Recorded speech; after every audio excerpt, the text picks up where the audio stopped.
Okay, so let me start this video off by um, just saying that it took me a long time to get to a place where I felt that I could be in front of the camera. So um, it kind of all starts from a lot of different things. You know, we grow up and we're comfortable with ourselves, and then sometimes changes happen.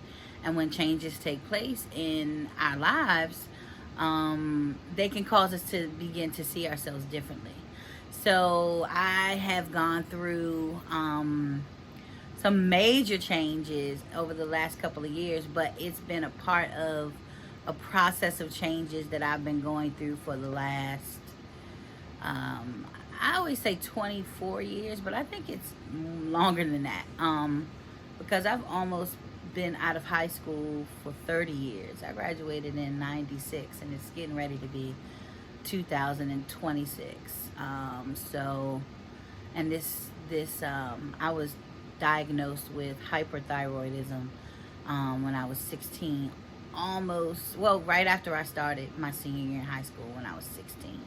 So it started that year for me. And so one of the things that hyperthyroidism is, of course, it's a condition of your thyroid. Thyroid is a gland in your neck right here. Men and women all have it. Every human being has a thyroid unless for some strange reason they're born without one by defect. And it's the size of a nickel, and it's shaped in the shape of a butterfly. So it sits like, right in here, and it's shaped like a little butterfly. And it controls the way that your body absorbs all the nutrition, minerals, and proteins from the food that you eat, pretty much bottom line. And it controls how your metabolism functions. So if you have a hyperthyroid, which is overactive, then it causes your metabolism to run really fast, and you lose a lot of weight. Those are usually the first symptoms that you get from having hyperthyroidism. And then with hypo, it's the opposite. So your metabolism begins to slow, and you begin to pick up weight pretty much from nowhere.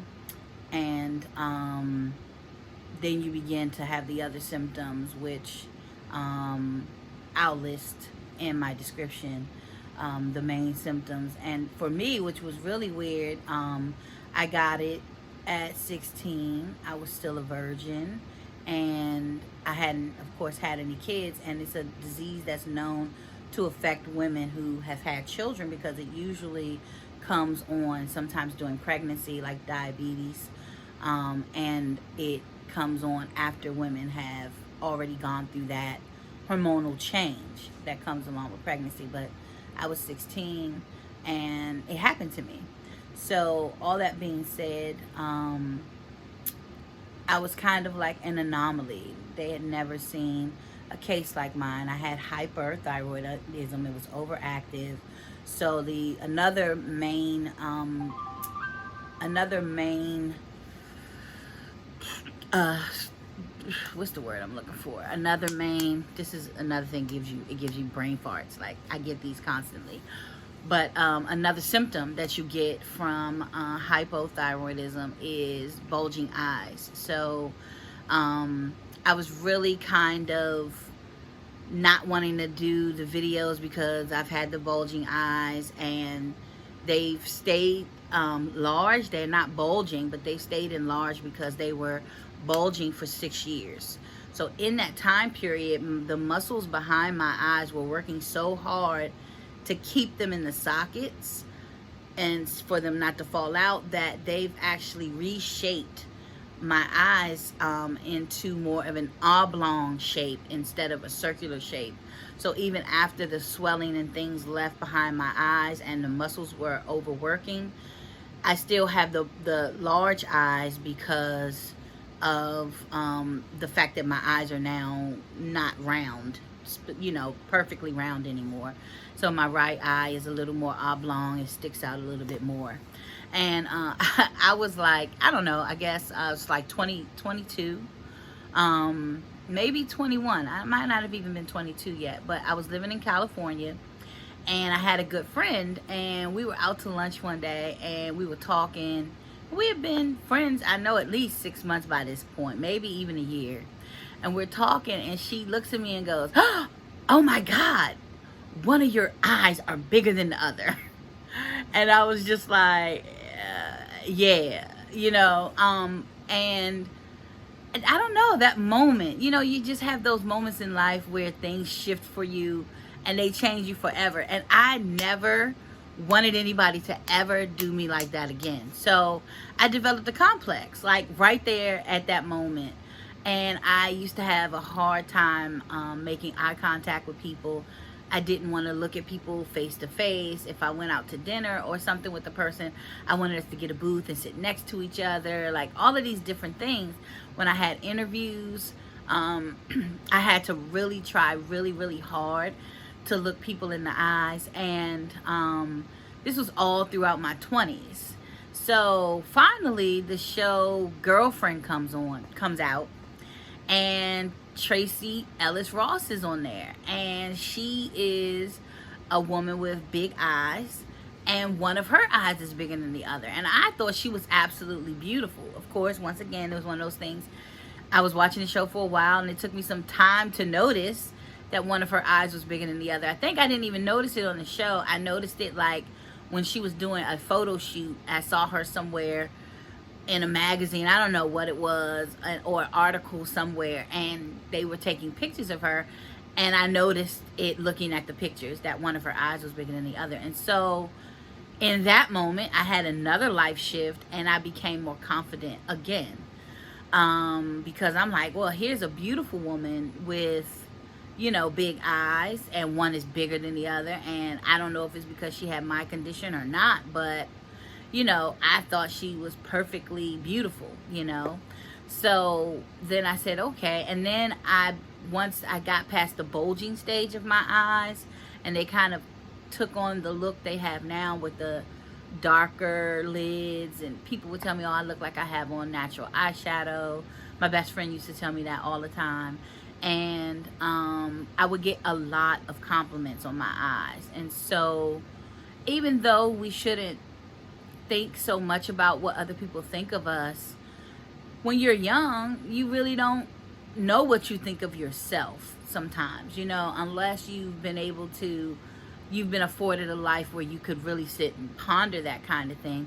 Most of what you think about yourself is going to be what other people tell you. That's why it's important for your family members and people close to you to reinforce positivity into youth and young kids and teenagers, because that's the language that they begin to harbor in their heart, whether it's positive or negative. So I was okay with that. And so I was okay to start kind of pursuing my dream more, which at that time it was to be a singer. So on TV shows, American Idol had just come out, because this is like year 2001, year 2000, when I was in my early 20s, right? So I knew that was the route that I could take. So I became more comfortable with it, and I found kind of strength through Tracee Ellis Ross. So, but doing these kind of videos to me was something different than being on a stage for a few minutes and cameras panning on you from every different angle, and having a video where I'm sitting and I'm the constant feature of the video and you get to see me. So when I did my videos, in 2010 and 11 and 12, at that period, I was doing tech videos, and I kind of told myself that, well, people don't really need to see me because everything they want is going to be on the screen. So they're going to be looking at the, phone screen or the computer screen or the app, so they don't need to see me. So I did all of my videos without being in front of the camera. I kind of got away with that. But as I'm transitioning in my life, and now that I'm in my 40s, and I want to I feel like I got enough wisdom where I can share some experiences, and it's even more things I want to learn. I think that this will give me an opportunity to do all of those things. And so I realized that I had to get in front of the camera. So, I mean, I know this first video may sound, it's not the usual, it's not the norm, but I'm trying to get comfortable with that. So, I may look off, because I'm not totally comfortable. All I have on my phone is a little green dot right above the camera, and that's not very entertaining as I'm talking. It's not a person, and I have a problem with making eye contact. So just to kind of put that out there,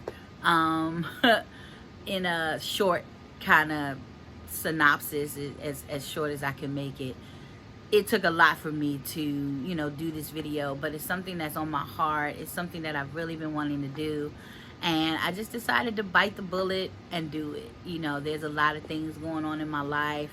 And I've had a few people say, oh, you should share your story. Or they even wanted me to come on their profiles and, maybe kind of do like an interview kind of thing when I wasn't ready for it. And so now I am. So I have my own page, I have my own channel, and I can post videos of myself. I just wanted to, do a video.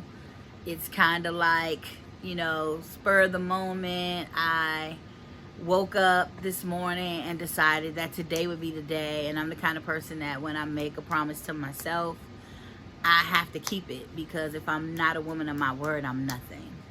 And so I say a lot. I noticed that once I watch my videos. But I talk differently, of course, when I'm doing videos, because I don't yet feel like I'm talking to another person or people. I feel like I'm being recorded in a video and I'm just talking.